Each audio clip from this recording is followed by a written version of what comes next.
YouTube family, click the link and subscribe as we recap Liverpool versus Manchester United. Let's go.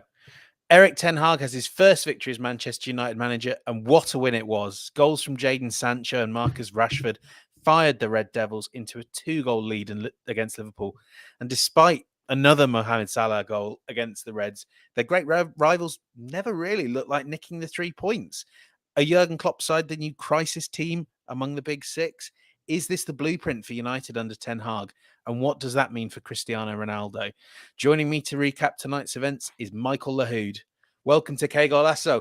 Michael Lahoud, absolutely buzzing. If I take people behind the scenes of our WhatsApp chat, I was warning you how I would rib you mercilessly. I have no dog in this fight. But I think we were all eagerly awaiting an absolutely horrible night for Manchester United fans again. It was what the internet wanted. It's what the country and the world wanted, or nearly all of the world. But not you, Mike Lahoud. How does it feel to finally not be humiliated by Liverpool? Well, there's a saying on social media that the internet is undefeated. Not anymore. Internet, you take the big L because United get the big W. I am over the moon, ecstatic. I even had to drink 2 cups of coffee before the game just to get up for this one. I kicked every ball at the team, and I'd like to think that helped the team get off the line, but probably did nothing for him. I'm just so happy today. It's one of the biggest wins in the last couple of years, especially given the gravitas of what could have gone wrong. Yeah, I mean, we have to say, let's start by recapping the scene beforehand. Manchester United were not quite bottom of the table anymore because they'd scored a goal and West Ham United hadn't. But, a defeat would have sent them bottom of the Premier League table after 3 games. Crisis was looming large. Eric Ten Hag had decided to drop Cristiano Ronaldo. Meanwhile, and Harry Maguire, so the club captain and the top goal scorer from last season. Meanwhile, outside the ground, fans were protesting in that inimitable fashion that English fans always do, that you wonder how effective it is. They were protesting by walking to the game they were going to anyway, although it has to be said, a lot of noise made for that global viewing audience. I think we all know how Old Trafford feels about the Glazer family. But going into this game, it was crisis stations for Manchester United, wasn't it, Mike? I mean, before we dive too deep into the contest, hand on heart, what were you expecting tonight? I was, LME and I were talking about this. I was actually expecting United to get a positive result. I was leaning more towards a goal-filled draw, maybe 1-1 or 2-2, because I think this Liverpool team was vulnerable coming in, not just the injuries, but because of their form. And United, when they've gone up against Liverpool, minus last year, they've actually played them relatively well. And last year was just a farce. That was crap. Let's just call it for what it was. 5-0, 4-0, 5-0 at Old Trafford was humbling. But given the matchups, and I'm circling Trent Alexander-Arnold, I was positive and upbeat because he's been the scapegoat for a lot of other teams to identify and go after 2 matches going into this match.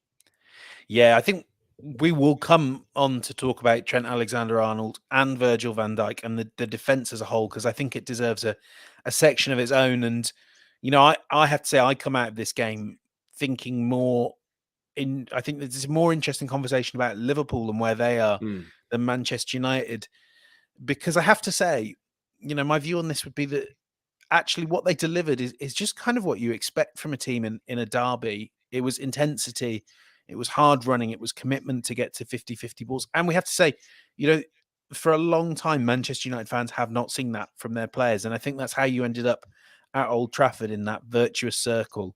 The fans responded to the energy. That fan response that created more energy around Old Trafford, and suddenly there was fearlessness where so often United players look fearful. That then translates, of course, to that early pressure, especially down the United left, the Liverpool right, and that's where we see that goal coming from. A magnificent finish from Jaden Sancho, the composure to sit Alisson down, for Virgil van Dijk to be stood 10 feet away, seemingly awestruck by Sancho's quick feet. Trent Alexander-Arnold is wandering back into play. But, Mike, question there that's on the screen. How big was that Jaden Sancho goal in terms of turning the tide and giving Old Trafford belief that this would be a night to remember? It was massive, and Alanga deserves all the credit in setting that up because moments before he had just missed a golden opportunity. Third man running from midfield was how they broke them down and really playing to their strengths. This is how Manchester United under Ole and before Mourinho, or sorry, after Mourinho with Ole, broke teams down. It was on the counter. It was using the pace of wingers. At the time, Martial was playing the 9, and Marcus Rashford was using his pace alongside Mason Greenwood. Alanga comes in, Rashford at that number 9 position, and as soon as it got to Christian Eriksen or Bruno Fernandes, it was just route one. It was as soon as that ball sits in the pocket to Fernandes, it was just a first-time ball around the corner to Rashford, and that stretches Liverpool's back line. On the goal itself, Alanga deserves a lot of credit. He sets up his man in Trent Alexander-Arnold, baits him in, and then Christian Eriksen measures that pass to perfection to spring him in. It has to be said, I didn't think Eriksen needed to measure that pass very well because Alexander-Arnold just stopped. And he didn't start again for 10 seconds. No, he's a player who has had a rough start to this 2022-23 Premier League season. And as I said before, he's been targeted by teams, and rightfully so, because offensively, you know what you're going to get from him. I mean, he can put whatever service, his range of passing is finishing in the final third. But at the end of the day, he's a right back. And in the Premier League, there's going to be teams switching some of their best attackers on his side. We've seen European teams do that to success in the last couple seasons, and we saw United do that tonight. I thought the off the ball running from United was brilliant. And at times it was almost automatic. And Jurgen Klopp, I would say, got out coached by Ten Hag tonight. And it's down to the players for buying in. I know you're laughing, Benj, but he got out coached by him. Well, I mean, I'm not sure it was out coaching, really. I think because it didn't feel to me like United had done that much different. There was a few, we'll come on to talk maybe about the tactical changes, but for me, it felt like, I mean, Klopp didn't set his team out to be this listless, to be this slow. And I mean, we mentioned the goal there, just to jump back in time. There was that moment, and came up in the UK commentary. Jamie Carragher, CBS analyst on Sky Sports, said when Anthony Alanga hit the post early on, he was just saying, "Where's Trent? Where's Trent?" Already launched a dozen memes. And that first half hour, we've seen Trent Alexander-Arnold play poorly before in a Liverpool shirt defensively. And I always say this, and I put out this tweet during the game. Trent Alexander-Arnold is so good offensively that you have to accept the defensive deficiencies that come with his game. I'm sure you agree, Mike. There is no reason to drop Trent Alexander-Arnold. I'm not suggesting that Liverpool need to do that. My question is, why is he not improving defensively? Because there's no real sign of it. These are the same errors that we've seen from Alexander-Arnold for years. He stops paying attention. He's too easily turned. Some of these are effort things. With Van Dijk, the baffling way he defended that goal, his struggles against Fulham and Palace. We've seen years and years and years of him being the best centre-back in the world, or one of. And we've seen 3 games where he's been off defensively. He gets the benefit of my doubt. Don't know about you. Yeah. But Trent, this does need to get better, because teams are going to target it more and more and more and more if it stays the same. And clearly it needs to improve, because he also doesn't have Jordan Henderson at anywhere near the same form protecting him. Yeah, well, question from our fans: how concerned should we be about Liverpool and their back four? I think very concerned. Tonight, Trent was left on an island because that relationship between he and Joe Gomez was a disaster for much of the game. Joe Gomez, you could run a bus down the M1 through 16, if you will, between that Liverpool back line, especially on their right-hand side. I thought Joe Gomez had a poor game, and that impacted Trent. Trent had a poor game in his own in that 1v1 matchup with Alanga, but Joe Gomez was run ragged. He was all over the place. Between he and Van Dijk, they looked disconnected. Between he and Trent, looked disconnected. Liverpool need to get back to basics, and I think it shows you the value of Fabinho, who came on late in the game. Fabinho is the shield, which allows Jordan Henderson to shift out right. And Jordan Henderson, he just got run ragged. Bruno Fernandes was excellent playing between the lines, playing off the shoulder of Henderson, making that late run. And on the Alanga chance before the goal came, it was a Bruno Fernandes touch and late run that set it up for Alanga to potentially put United ahead. And it goes back to how significant the Jaden Sancho goal was, because If Jaden Sancho doesn't put that away, Alanga hit the post, Sancho potentially misses it. Now Liverpool are off the hook. And I think what you're seeing with Liverpool's back line are teams are being efficient in front of goal. They're not letting Liverpool off the hook. This is still a Liverpool team that gives up chances. They've given up chances in seasons past, and it's been down to brilliant goalkeeping or Van Dijk pulling a rabbit out of his hat to keep a zero or really get them out of a dire situation, and then the attackers come to life. Not tonight. Yeah, I think just a final word maybe on that defense. I think in particular someone like Trent Alexander-Arnold, and we've alluded to this, he really benefits from settled players in front of him, a settled back line. This is the third centre-back he's had on his inside shoulder. It was Matip, wasn't it, for the opening game? Yeah. Then Nat Phillips, then Joe Gomez, who looks a shadow of the player who I thought was going to marshal the England defence for a decade. So, I mean, I think if Liverpool can get some consistency there, that would help. Of course, we could say the same thing about midfield. Mike, you know that what it's like playing in the engine room. You know what it's like playing in these positions. What on earth was going on in that midfield? Jordan Henderson couldn't pass the ball. James Milner seemed like he was only really there to shout at Virgil van Dijk. Yeah. I thought Harvey Elliott had quite a good game. Yep. But only when Liverpool were on the front foot. He's definitely more of a number 10, I think, than a third central midfielder.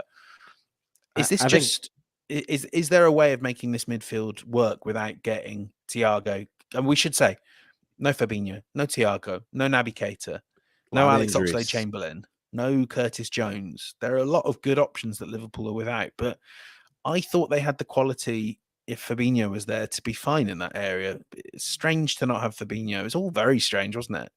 Yeah, and when you're Ten Hag and you see the team sheet, you're going to be just over the moon because you're thinking, okay, these are beatable. And I was thinking that when I saw that midfield in particular, man for man, pound for pound with today's midfield, are you saying is Eriksen better than Jordan Henderson? Yes. Is Bruno Fernandes bring more quality than Harvey Elliott? Question over that? I think so. In my book, we're going to take the England national team biases aside. I think so, Benj. In terms of overall quality, I think so. And maybe that's me and my caffeine talking tonight. But overall quality, that United midfield, I thought United had the slighter edge, and they won the midfield battle. That was what made the difference. I thought their commitment to get behind the ball was excellent. And Marcus Rashford running himself into the ground, that was a Marcus Rashford we hadn't seen in a while. And the second goal was pivotal for his confidence. He gets 1v1, and Anthony Uncle Tony Martial, coming back from injury, sun-kissed from Spain, having his time from Sevilla, and he impacted the game. He gave Liverpool something totally different to worry about, sets up the second goal. And when Rashford gets in, there was a nervy moment where you thought, please do not miss this. And he gives Alisson the eyes and makes it 2-0. And that turns out to be the game winner. That was that. And like you said earlier in the show, that was classic United of the Ole era, wasn't it? They've soaked up the pressure. I think we should say, Liverpool had all the possession. Everyone that's talking about sprint stats, there's a reason Manchester United sprinted an awful lot more. Is they hardly saw the ball, and when they did, they were counter-attacking. But I thought they soaked up the pressure quite well. Lisandro Martinez, what a performance by him! He's incredible. Made a few people eat their words, and then razor sharp finishing. But the sort that I think, like you said, we don't trust from Rashford, and we don't trust from Martial anymore. I thought, for all that Fernandes obviously caught the eye for his histrionics, he got one yellow for a dive, and was lucky to not get a second for holding onto the ball and riling up Liverpool defenders. I thought, in spite of all that, he was quite good.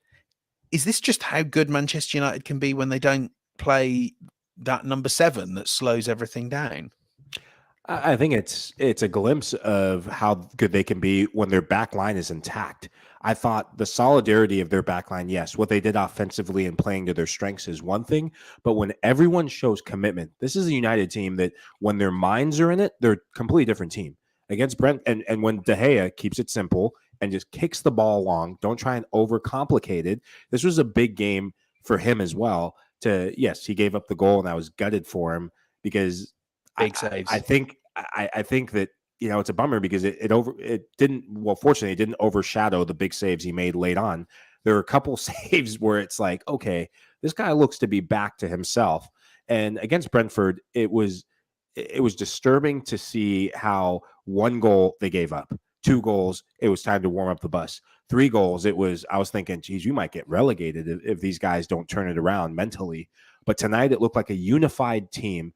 Moments that I think about, Lisandro Martinez, that goal line saving block on Bruno Fernandes, who I think was shooting at Allison in that one moment, because it just boggled my mind how that ball hit off his foot. But Martinez had an amazing game. Seeing defenders high five, that camaraderie, I think it just showed you how much these players wanted and needed this game to get the W. I think as much as, I mean, the camaraderie and all that was great, but I think really you hit the nail on the head about what made United work today with that point about De Gea. And this was really, I thought, a game where Ten Hag told his players to do the things he knew Ten Hag they could do. Yes, De Gea had that howler against Brentford, but we know he's an adequate shot stopper. Yeah. I think he's maybe one of those camera goalkeepers who makes the easy ones look more difficult for the world's audience. But he is certainly not a bad shot stopper. He is bad if you ask him to play out from the back. So Ten Hag didn't.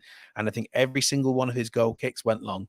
And actually, the one thing we have to say, because he kicks it long fairly frequently, but he doesn't find teammates. He did tonight. United players, as you said, they were up for the fight. They were winning the first balls and the second balls. But it was really, it did seem like Ten Hag was willing to deviate from that formula. We didn't see intricate build-up play. I think Christian Eriksen, other than, as you said, that pass in the build-up to the first goal, a lot of what he was doing was set pieces and watching the ball kind of sail over his head or sail past him as it flew forward. That to me, I think, is what's interesting there is that sustainable? And maybe we can kind of, as we wind down our reaction, we can come to talk about what this means going forward for Manchester United and for Liverpool. Is this in any way, or in what ways is this a template Ten Hag can look up and his team come up against opponents that won't dominate the ball, that won't have 70% possession? Is this sustainable? Is this a replicable approach where Manchester United are expected to win and have all the ball? I think it's a sustainable approach when you play top 6 teams, because they will want the ball. They will want to dominate possession. They will want to be intricate. This was a Liverpool team that, though shorthanded, you saw Mohamed Salah drifting off that right-hand side and centrally almost playing left. He had a free role in ways that we haven't seen him before for Liverpool. He seemed the brightest spot. Bobby Firmino seemed lacking in confidence and just sharp and heavy-legged. And for United, I think of the likes of Rafael Varane. He looked more like the Varane that came from Real Madrid, that played for Madrid, who is a masterclass and specialist in being able to soak up pressure, which tees it up for the counterattack when he was at Madrid. I think of the likes of Malacia. I thought he had a great game. We should probably come on to talk about it, because in all the excitement, it kind of got lost that Rafael Varane's teammate Casemiro is joining up with him now. Yeah. Watching that game, I couldn't help but think, hey, Scott McTominay's still not that good, but you've got a guy there that could partner Christian Eriksen in midfield very nicely. I mean, look, we saw that there are big issues at Manchester United off the pitch that the result does not address. It was notable both times that United scored. When Liverpool scored that late goal through Mo Salah, pretty much every 5 minutes, what we were hearing was, we want the Glazers out. And Casemiro, welcome to Old Trafford.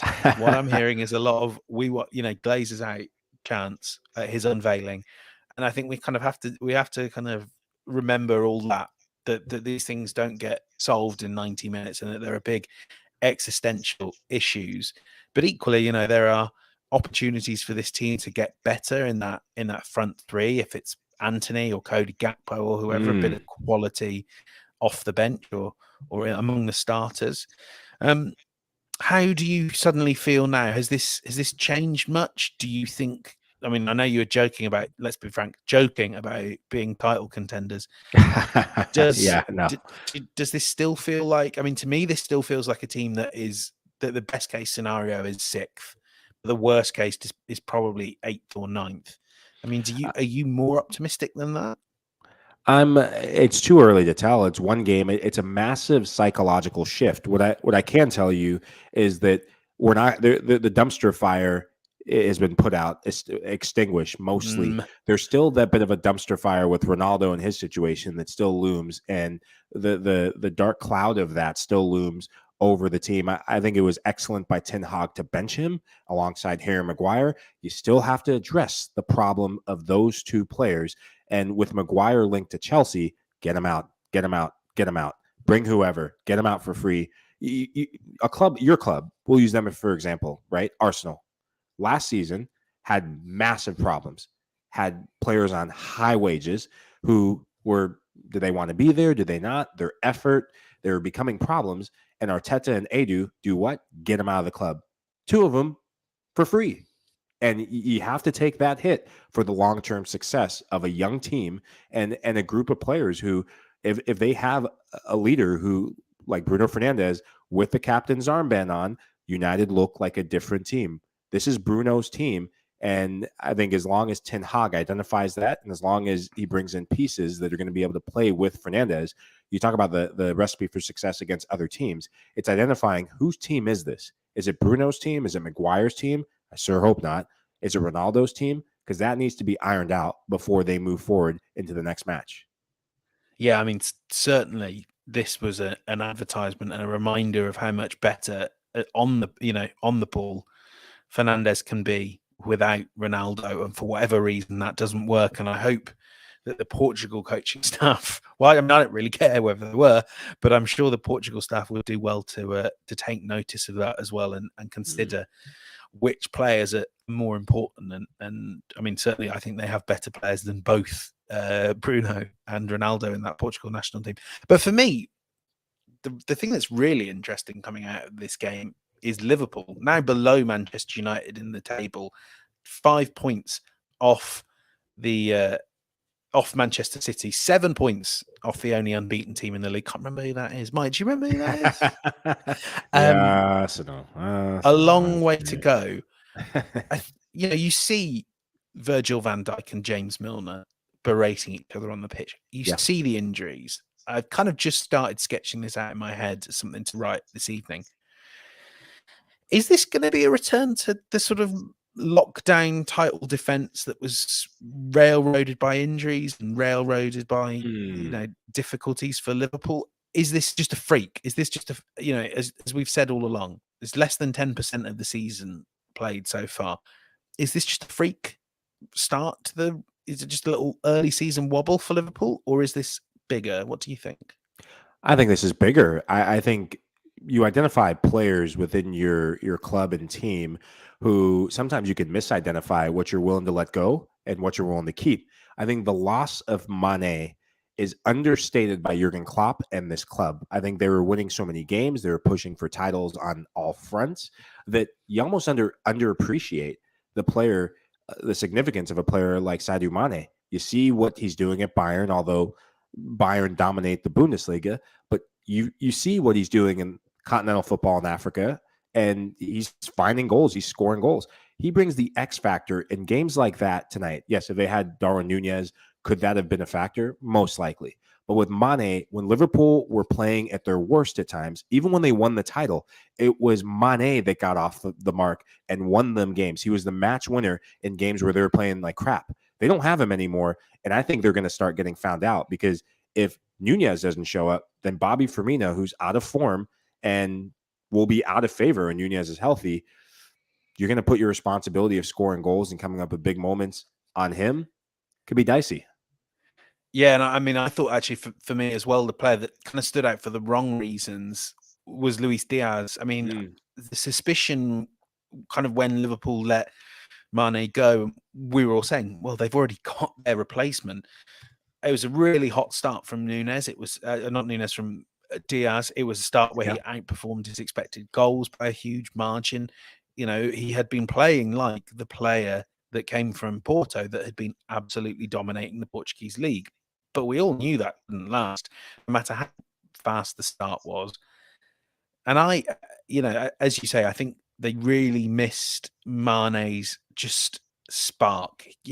Going back to that last game last season, that magnificent clip he played over the top for Salah, wasn't it, or whoever, or for that goal, the second goal in the 4-0 win, not the 5-0. That, and there were a few players, of course, they're missing Thiago as well. There's just a little bit of oomph was going out of this team. It felt like with Trent not having his best game offensively and Robertson as well, there were players who might be able to get on the end of chances. Salah, Elliott, Firmino, even though he was kicking more of the air than the ball, but there wasn't really anyone to craft a way through. And for me, that's kind of that is a bit of a worry. And I don't necessarily think that we'll see immediately the Diaz of the end of last season. And I think this will be more typical. I mean, look, Liverpool are definitely not in crisis. I think in a few weeks' time they'll be competing with Manchester City for the title. But I also think we have to bear in mind that the standards these two clubs set for each other, this sort of wobble early in the season, it's going to take a long time to overcome it and to get back into contention. So maybe,